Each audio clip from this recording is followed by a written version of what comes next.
página 265.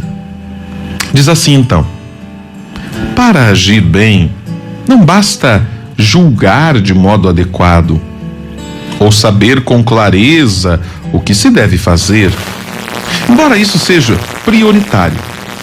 Com efeito, diz o Papa, muitas vezes somos incoerentes com as nossas próprias convicções, mesmo quando são sólidas. Olha só, gente. Então, primeiro nós estamos falando aqui sobre a formação dos filhos. Vamos retomando aqui, né? Que é preciso, de fato, que os pais tenham esta clareza e esta responsabilidade de que formar cabe ao pai, à mãe e à família, e não à escola e à catequese. Também é necessário que esses pais formem a partir do diálogo dentro da casa, nos chamados métodos ativos, e com um diálogo educativo, fazendo, levando os filhos a fazerem, a repetirem. Nós falamos um pouquinho sobre isso ontem. Tem lá bastante exemplos, tem vários exemplos para você ontem. Mas aí então, vamos falar de valores, vamos falar de ética. O que significa isso? Significa fazer as escolhas pautado em uma base. Nós vamos escolher. O que nós vamos escolher? Esses critérios de escolha é que tem a ver com a nossa formação moral e a formação da nossa consciência. O que eu escolho e por que eu escolho? Às vezes nós não sabemos por que escolhemos. Algumas vezes eu me deparei com alguns jovens que se diziam ateus, que eu comecei a conversar e fiz algumas perguntas. No final das contas, eles entenderam que eles nem sabiam por que se diziam ateus e que na verdade nem eram ateus. O que eles tinham era um preconceito contra pessoas da igreja. Olha que interessante isso, né? E também um certo comodismo, porque para eles religião representava levantar cedo no domingo, ir na catequese toda semana, ter alguns deveres. Então para eles religião tinha a ver com compromisso. Não queremos compromisso, então eu sou ateu. Tá vendo? Na verdade, não eram ateus, eram acomodados.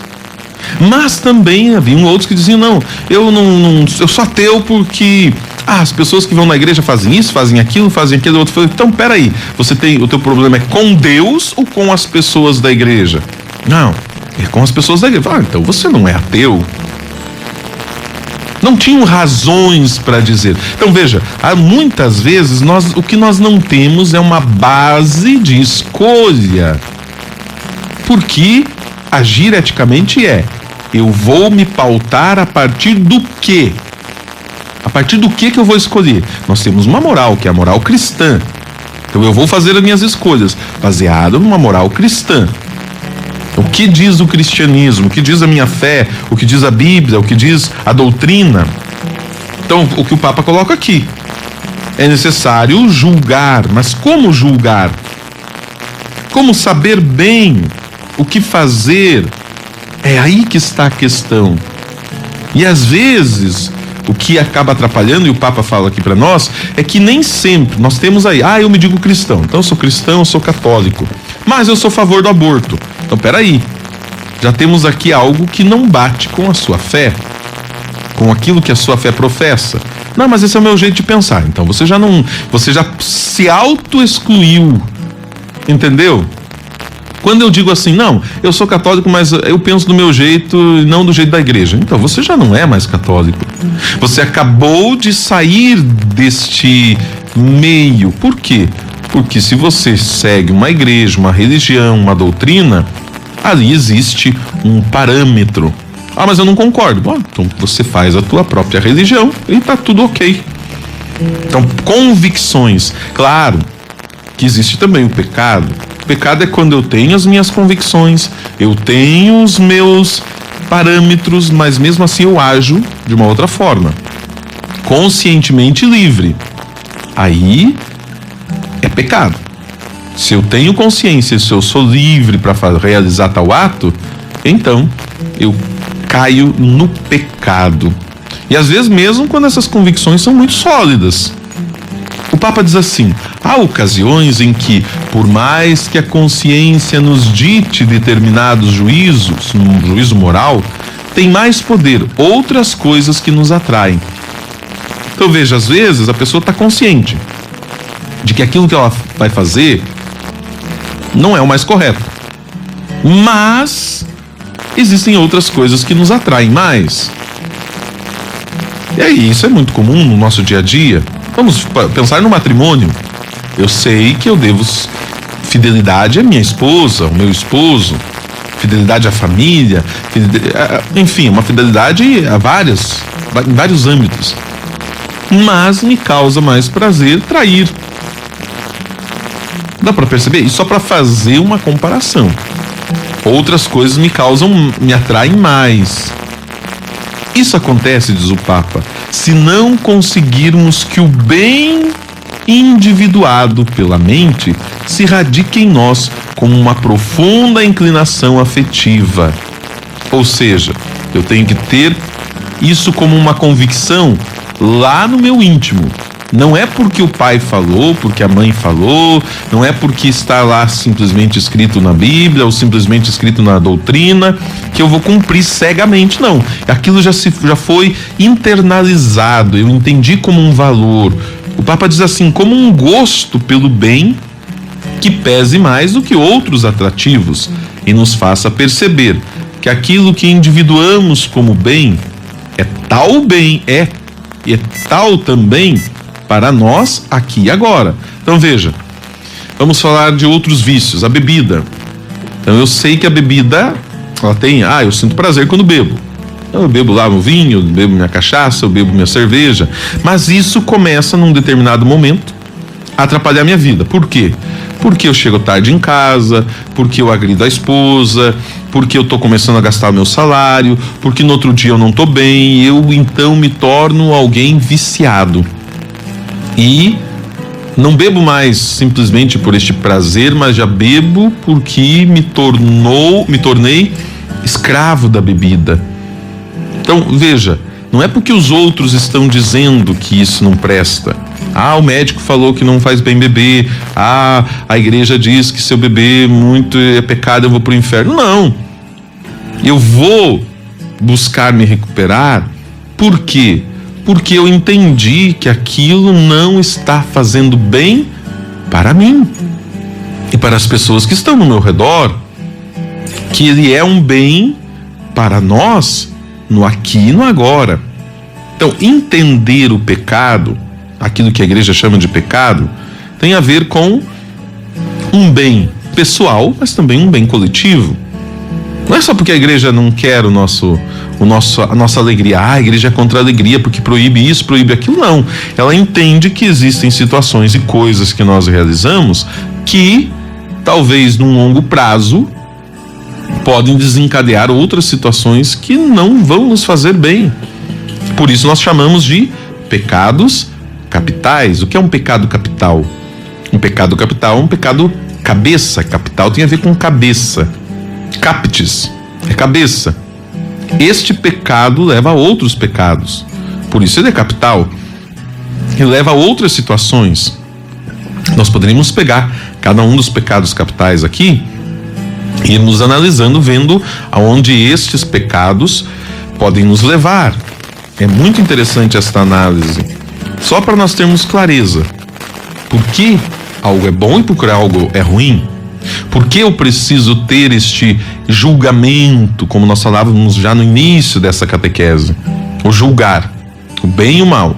O julgar daquilo que vai me edificar enquanto ser humano, na igreja e na comunidade, daquilo que não vai fazer bem nem para mim, nem para minha família, para ninguém. Uma formação ética válida, diz o Papa, implica mostrar à pessoa como é conveniente para ela mesma agir bem. Então, em primeiro lugar, quais são os benefícios de agir bem? Vou trazer uma situação que eu sempre trago como comparação, que é o jogar papel no chão. Padre, isso é muito simples. É muito simples, sim, mas tem muita gente que faz.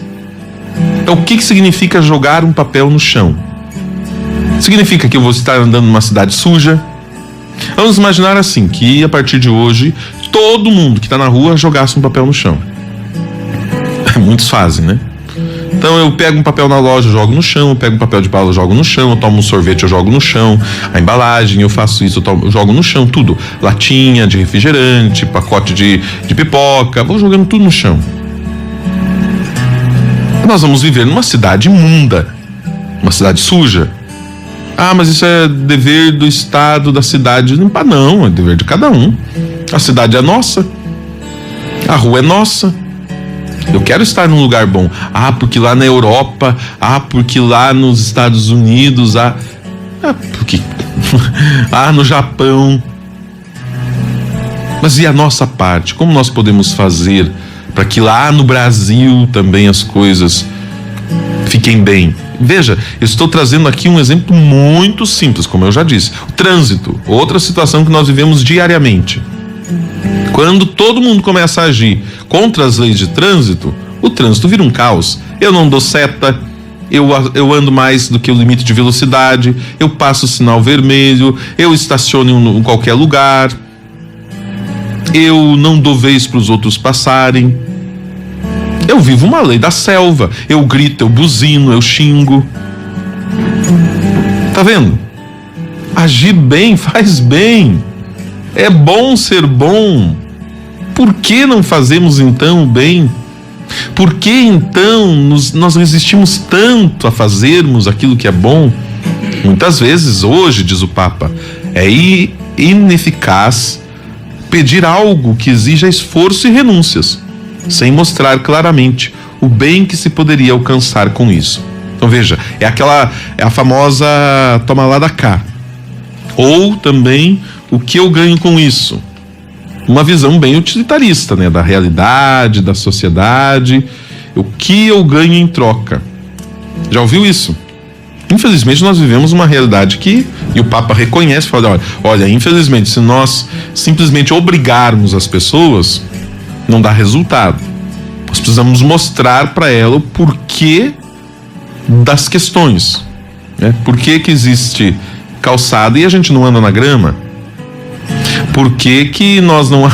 Esses dias eu recebi um vídeo, né? Não sei de que cidade que é, mas uma mulher roubando flores no canteiro central, né? Numa avenida roubando flores que haviam sido plantadas. Isso além de um crime, né? É algo imoral. Não se faz uma coisa dessas. Quer mudas, compre, plante. Você não vai arrancar lá do canteiro da avenida. É ridículo. É imoral. Mas por que? Aí eu vou explicar o porquê. Por que não posso fazer isso? E se todo mundo resolvesse de fazer assim? Então nós temos leis, nós temos normas, nós temos princípios, nós temos valores, nós somos cristãos.